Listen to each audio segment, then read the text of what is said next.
Hello, সবাইকে শুভেচ্ছা। আমি sustainable development architect and master planner Shamsun Munni বলছি। আমি এখন একটি ক্লাইমেট স্মার্ট ইকো ভিলেজ এবং ইকো ফার্ম হাউসের একটি মডেল নিয়ে বিস্তারিত আলাপ করব। এর সাথে মডেলের ডিজাইনটি দেখাবো। এই ইকো ফার্ম হাউস মডেলটি আমি খুব মিনিমাম একটি জায়গায় করেছি, কারণ আমাদের দেশে সারা দেশে আমাদের হরাইজন্টাল এক্সপানশন অফ হাউজিং হচ্ছে রুরাল এরিয়া এবং সেমি আরবান এরিয়াগুলিতে। আমরা জানি আমাদের 70% কৃষিজ জমি আছে, কিন্তু এভাবে এক্সপানশন হতে থাকলে আমাদের দিনে দিনে কৃষি জমি কমে যাবে এবং আমাদের জনসংখ্যা বৃদ্ধি পাচ্ছে। এভাবে এত আবাসন বৃদ্ধি পেলে এটা তখন আমাদের অ্যারাইভাল ল্যান্ডগুলি কমে যাবে। অ্যারাইভাল ল্যান্ড কমে গেলে কাল্টিভেশন কম হবে এবং সেই ক্ষেত্রে আমাদের জিডিপির গ্রোথে একটি নেগেটিভ ইম্প্যাক্ট আসবে।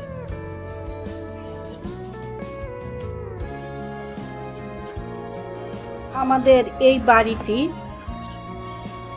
2 শতক জায়গার উপরে করা হবে। আমরা এখন দক্ষ হিউম্যান রিসোর্স পাচ্ছি, তারা যেন গ্রামে গিয়ে একটি সঠিক আবাসন মেথডের মধ্যে সিস্টেমের মধ্যে থাকে। এজন্যই আমরা এই প্ল্যানটি দিয়েছি। আমাদের এই প্ল্যানটিতে plot area minimum 25 feet by 27 feet হতে পারে এবং এটা plinth area 20 feet by 22 feet এবং এটার নিচে থাকবে ফার্ম আর উপরে থাকবে আবাসন। এখানে 4 থেকে 5 জন পরিবার ফ্যামিলি মেম্বার থাকতে পারবে। নিচতলা উপরতলা মিলে প্রায় 6 জন থাকতে পারবে। নিচতলায় থাকবে একটু কই পন্ড বা মাছের একটা ছোট মিনি হ্যাচারি 103 ফিট স্কোয়ার ফিটের মধ্যে।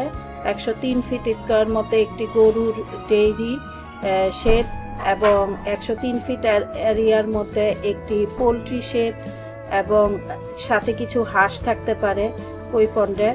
আর এছাড়া গরু এবং পোলট্রি যে বর্জ্য এটা দিয়ে বায়োগ্যাস এবং সার হতে পারে।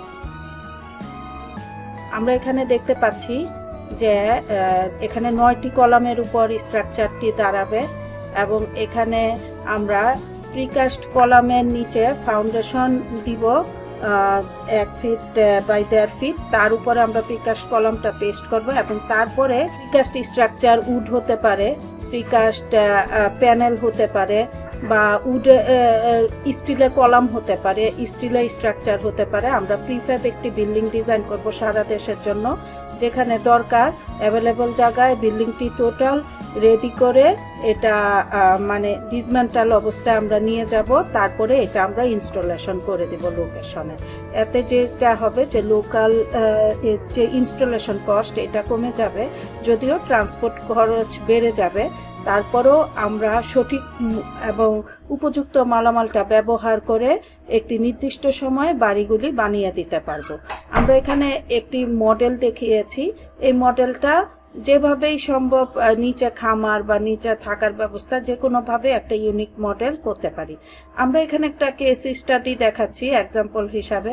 এটা হচ্ছে থাইল্যান্ডে এবং থাইল্যান্ডে দেখা যাচ্ছে যে এরকম রুরাল এরিয়ায় খুব প্ল্যান্ট সেটেলমেন্ট হচ্ছে।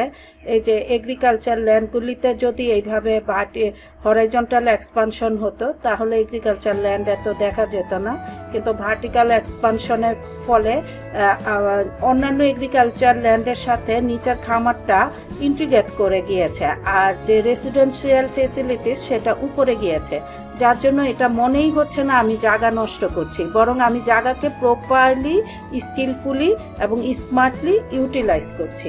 আর আমাদের এই খামারগুলি স্মার্ট ওয়েতে এখন অনেক অ্যাপ আছে, টেকনোলজি আছে, মোর ফিশ, মোর ফুড, মোর ক্রপ ইত্যাদি অ্যাপগুলি ব্যবহার করে এখানে বাড়ির যে যিনি থাকবেন উনি এই বাড়িতে থেকে উনি ওনার চাষাবাদ সম্বন্ধে আইডিয়া নিতে পারবেন এবং কাল্টিভেট করতে পারবেন।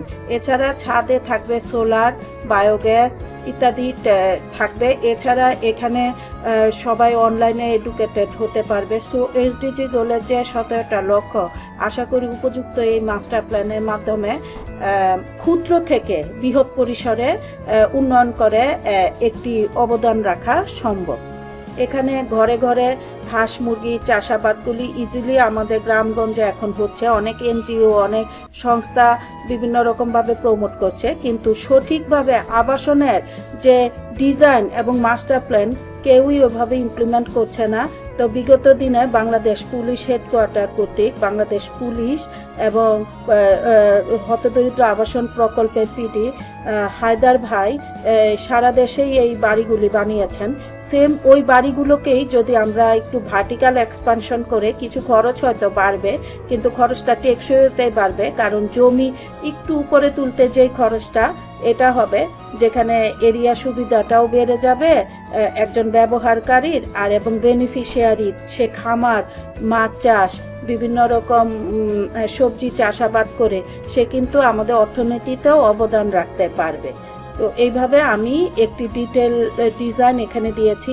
এই বাড়িগুলি একত্রেও হতে পারে, আলাদাও হতে পারে। একত্রে হলে স্মার্ট হোম, আলাদা হলে স্মার্ট ভিলেজ আকারে হতে পারে, এবং বাড়িগুলি গরিব এন্টারপ্রেনার, হতদরিদ্র যে কাউকেই দেওয়া যেতে পারে। আমাদের অনেক দক্ষ এন্টারপ্রেনার, হতদরিদ্র, নদী ভাঙ্গা বা বিভিন্ন কারণে ঘর ছাড়া হয়েছে, তারা তাদের এক্সপার্টিস স্কিল ব্যবহার করতে পারে না, কিন্তু চাইলে এখানে একটি সুন্দর আবাসন পরিকল্পনার মাধ্যমে আমরা যদি সবাই মিলে এগিয়ে এসে এরকম একটি বাড়ি করে দিতে পারি, বা একজনের জমি আছে তার উপরে এরকম একটি বাড়ি বসিয়ে দিতে পারি এবং তাকে দক্ষ একটি খামারের নির্দেশনা দিতে পারি, তাহলে প্রধানমন্ত্রীর নির্দেশনা বাস্তবায়ন হবে, পাশাপাশি এসডিজি গোল এবং জিডিপিতেও অবদান রাখবে আশা করি। ধন্যবাদ।